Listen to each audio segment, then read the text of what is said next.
Si Jesus nakikumparar sa iyang kaugalingon ngadtos mga kawatan o tulisan.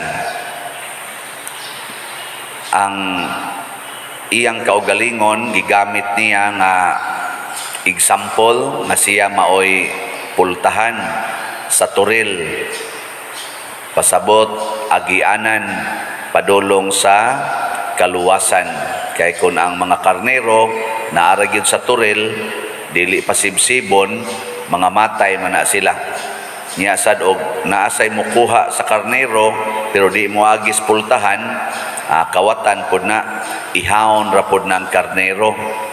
Muna ang kawatan kuno muanha aron sa pagpangawat, pagpatay o paglaglag. Mao ni siya'y quality sa kawatan. Mukawat, pasabot, mupahimulos o unsay kwarta na adiha o niya mupatay. Kanang kawatan basta na mubabag na patyon man jud ka niya mulaglag, muguba. Sa imong kinabuhi kinsa may imong pinangga, si Jesus o ang kawatan? Tubag.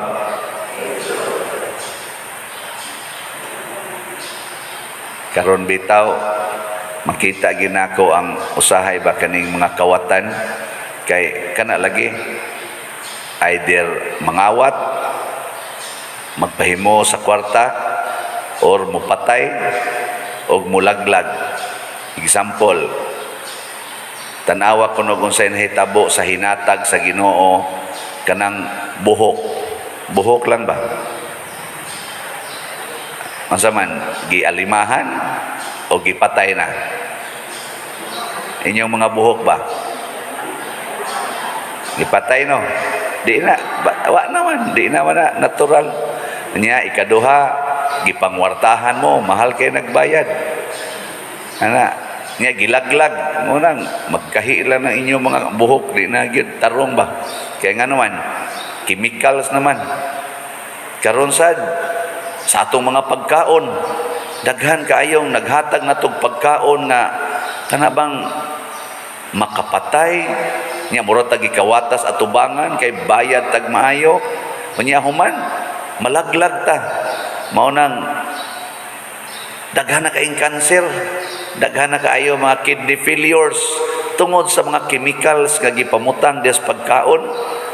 Nya unsa may tumong nganong gibutang og chemicals ang mga pagkaon, ang mga pagpatubo ani mga kuan, kwarta.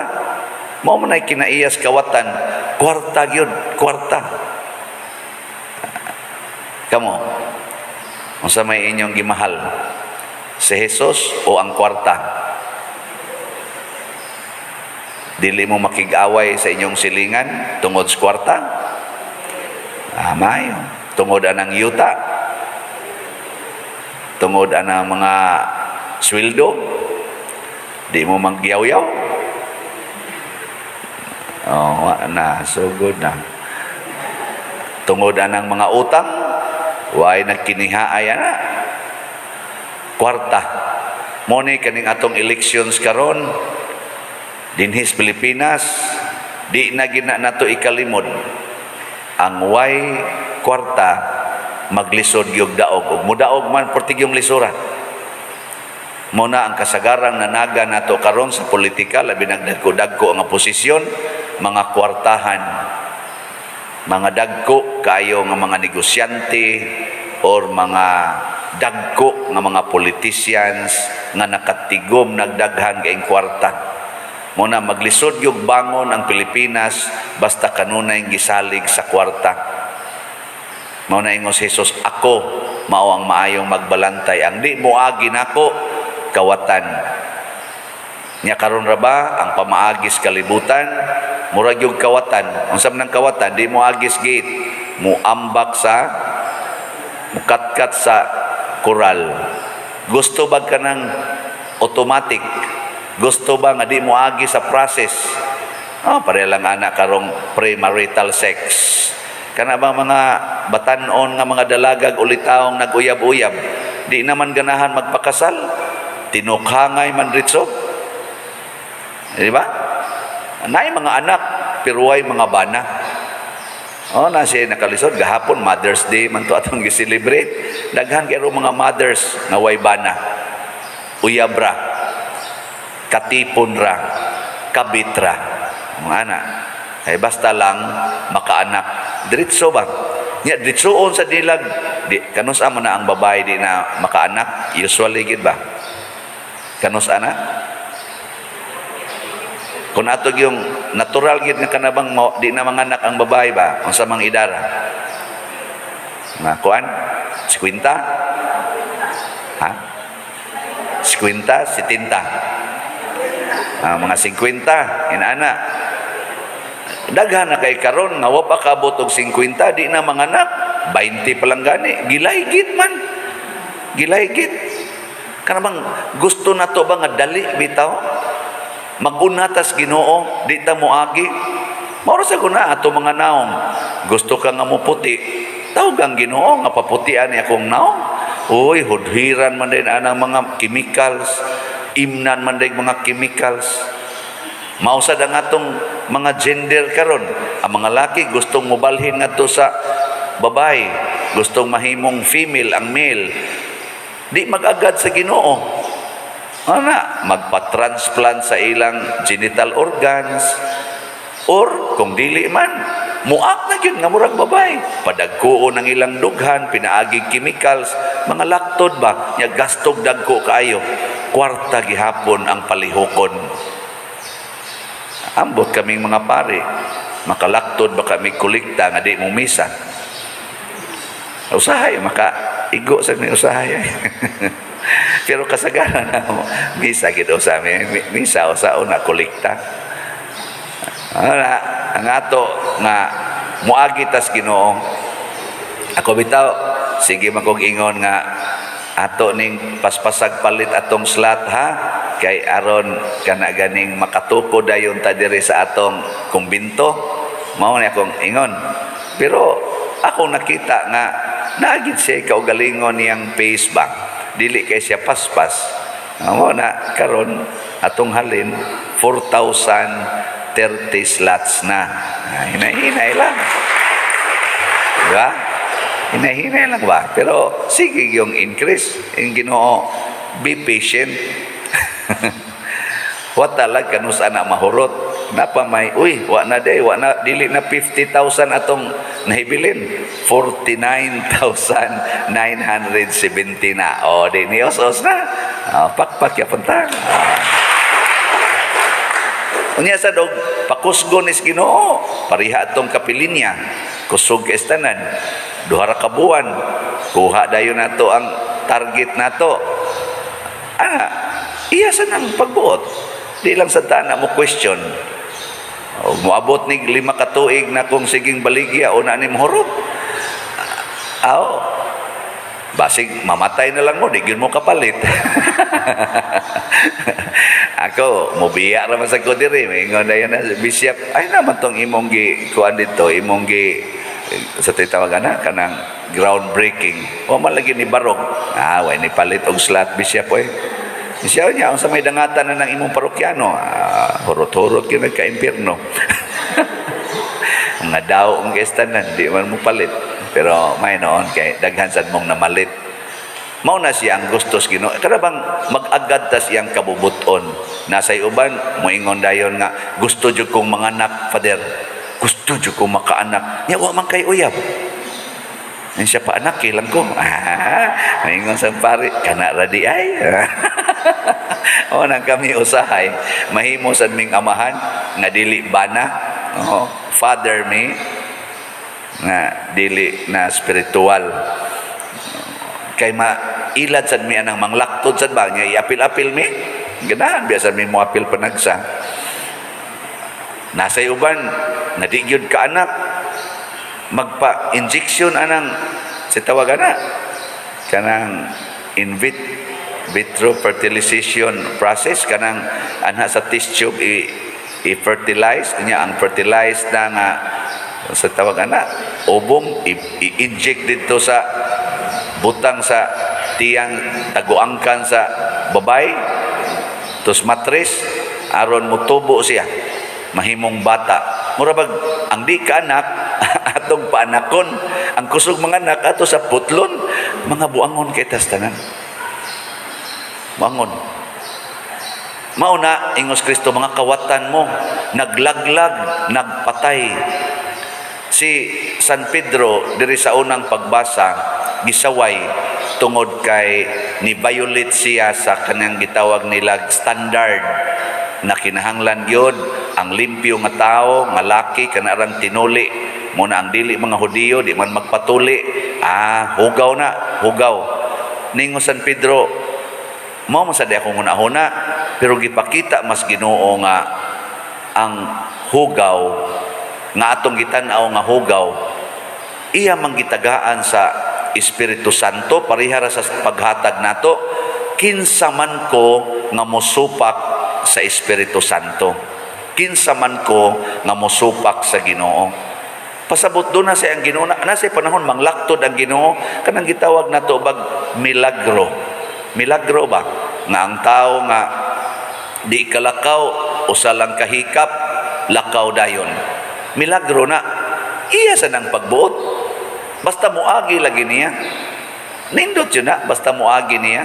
Abasin ba ding milagruhan sa ta ikasunod simana hurot na ning 49,000 nga slots, di matuman sa dangyang pagbuot, di ba? Asway kanang imong bana nga nangabit ayaw na lagi ing nangabuhagi dayon na imo man sang ditsoon ing na agi sa Ginoo. Isa asa man kumuagi day. Dito sa simbahan, luhod usa dito, una pa ka moadto sa imong kabit. Nga gikan ka sa imong kabit, moari ka nako agi usag simbahan. Kana mo isulti. Tanawa, di ba 30 ka tuig bagsige na siya gaagi simbahan. Ito pa doong, ari na sad, balik na sad nimo, ana. Di at least niagi siya sa Ginoo. Saman, sakto? Ni ayaw sa buwagi pangutana sa Ginoo sa man ni Lord buwagan ako kay kita ko divorce dayon, separation dayon, murag kitay gabuot ba ana ayaw agi sa simbahan. Lord sa man ni buwagan siya uli sa inyo, balik lang niya ugma simba na sad ka sa man ni Lord buwagan animal man kanistanan ayaw usa balik lang sa dire ug mahimo palit la usag slot ana palit kag slot lamdagi ko Lord. Sige lang. Tanawa, di ba? Moabot na nag 40 ka tuig. Maurag po na imong pangutana. Nya na enjoy ra kasi imong kinabuhi. Nya, mga matay man kitang tanan. Mamatay din tong imong bana. Wa na kay problema. Patay naman. Di ba? Imo dayong ilubong, iagi sa simbahan, pero bayad sa dog stipends pare. Nasa kay ihatag ba, pero man sa kapugsa nga dako gyud. Di man ni kinawatay ang ato, love offering man o di mahatod na nimo sementeryo imong bana. Moingon din ka dito, salamat Lord, imo na gyud siyang gipapahuway. Sa ikaw di ay, di ka kapahuway anang sige niyang balik siyang kabit. Dugay naman kung nakadawat anak Lord, relax naman ko. Awa na di ay, nanaday kay healing. Mo to nga kandidato dayon kas langit na bilong na ka sa turil sa Ginoo. Ug mao nay atong gitubag sa atong salmo nga nag-ingon ta. Unsa to? Turagong basahon. Giuhaw ang akong kalag sa buhi nga Dios. Ayaw itugot nga ang imong kalag magsigilan ma-dehydrate ang pangandoy sa atong kalag ang buhi nga Dios. Muna usahay masakitan ta, una pa ta makakita makainom og Ginoo. Usahay mainsultuhan ta, mabugatan ta, apan usaray tumong nga ang atong kalag matagbaw sa presensya sa Ginoo. Muagi kita siyang pamaagi, dili sa atong pamaagi hangtod na lang noon nga hinganlan tas Ginoo og kawatan og tulisan. Gilingian ay mong tupad ing na kawatan ka. Ing na kawatan ka. Ana. Imo nang gikalit og usab ang color sa imong buhok. Imo nang gikalit og usab ang imong kilay. Kawatan ka. No? Muinom ka ng pills, kawatan ka. Imong singhagan imong anak para mo muhunong, kawatan ka. Wa ka moagis Ginoo. Ang pamaagis Ginoo atong sundon ha. Dili gani iyang paagi ay ginagbuhata. Nindog ta. Mga igsoon, ang matuod nga magbalantay kanunay andam nga muhatag sa tanan nga atong gikinahanglan. Busa, mudangop kita sa Ginoo sa pag-ingon, Amahan, bantay kami kanunay. Amahan, bantay kami kanunay. Alang sa atong Santo Papa, mga obispo ug mga kaparian, nga ila untang magiyahan ang panunpadulong sa dalan sa kamatuoran, magampo kita sa Ginoo. Amahan, bantay kami kanunay. Alang sa tibuok kalibutan, nga maningkamot kitang tanan sa pagpakigdait ug pagpuyo diha sa kamalinawon, magampo kita sa Ginoo. Amahan, bantay kami kanunay. Alang sa mga tinawag sa Dios diha sa pag-alagad, nga dili sila magmaluyahon ug mopakita sila sa mayong panigingnan, magampo kita sa Ginoo. Amahan, bantay kami kanunay. Alang sa mga tawang nagdumili pagsanong sa tawag sa Dios, nga ang Espiritu Santo muhikap sa ilang kasing-kasing aron makasunod na sila sa tawag sa Dios, magampo kita sa Ginoo. Amahan, bantay kami kanunay. Alang sa sulugoon sa Dios, Teofilo Kamumot, Obispo, nga mabayaw na sa kadungganan sa altar, magampo kita sa Ginoo. Amahan, bantay kami kanunay. Alang sa mga proyekto dinhi sa atong simbahan, nga pinaagi sa pangama ug pagiya ni San Vicente Ferrer, magmalampuson ug mahuman unta sumala sa atong mga giplano ug gipangandoy, magampo kita sa Ginoo. Amahan, bantay kami kanunay. Alang sa tanang mga benefactors ug donors sa atong simbahan, nga mihatag og pinansyal ug lain-laing hinabang, ug alang sa mga nagtrabaho dinhi sa atong mga proyekto, nga hatagan unta sila sa Ginoo ug daghan pang mga grasya sa ilang kinabuhi, malikay sila sa mga kadautan ug mulampos unta ang tanan nilang mga paningkamot, magampo kita sa Ginoo. Amahan, bantay kami kanunay. Alang sa atong nga minahal nga nangamatay, nga si Kristo nga nabanhaw, muluwas kanila, ug dad-o na sila sa himayang langitnon, magampo kita sa Ginoo. Amahan, bantay kami kanunay. Ginoo, giyahi kami pagsubay sa imong dalan. Ihatag ang among gipangamuyo dinhi karon kay amo kining gituboy pinaagi ni Kristo nga among Ginoo. Amen.